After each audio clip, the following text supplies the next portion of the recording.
Katrina from Different Drummer Dance. It is Tuesday, which means it is time for a tip. So today I wanted to talk to you about one thing that I always do if I've got a shy or particularly nervous student who's coming to class for the first time.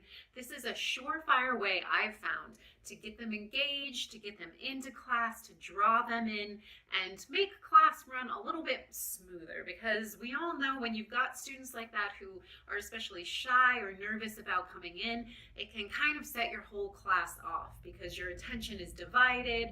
The other students can start getting a little bit clingy or nervous as well. So hopefully this tip will help you draw them into class, make them feel comfortable so that you can go about your class as planned. So if I've got a student who's especially nervous, you can usually tell right off the bat, right? They might be a little bit clingy or shy, not want to join in, might not want to tell you their name or let go of mom or dad or whoever's brought them. So if I can see that that's the case right off the bat, or if the parent has told me that they tend to be a little bit shy when starting new things, I make an extra effort to, number one, get down on their level. Okay, I know this might seem a little bit obvious, but sometimes we're not aware of how imposing we can be to small children. We're way up here, right? So crouch down, really get on their level so that you can see their face and they can see your face. Make sure your tone of voice is something that's soothing, where you're speaking slowly and calmly. And you also want to take into consideration the inflections in your voice. So we don't want to sound monotonous like this, right? And sound like a robot.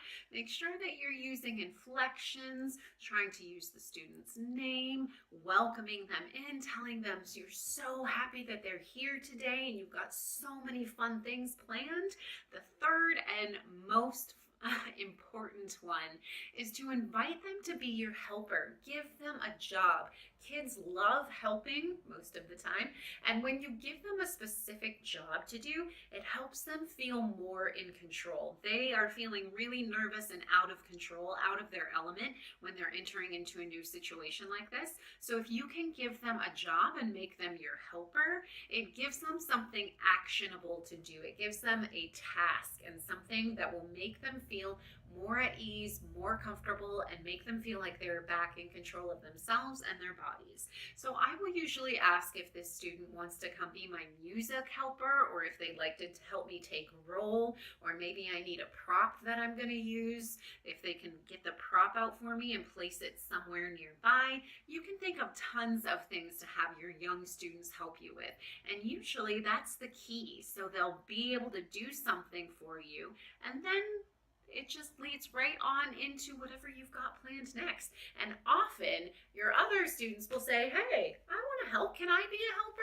So just be aware that they might want to jump in and chime in as well. And you can also have them help with other things as well. Let them take turns getting your props ready for you, or see if you can get one of them to be a line leader, be a first-time listener, as I call it.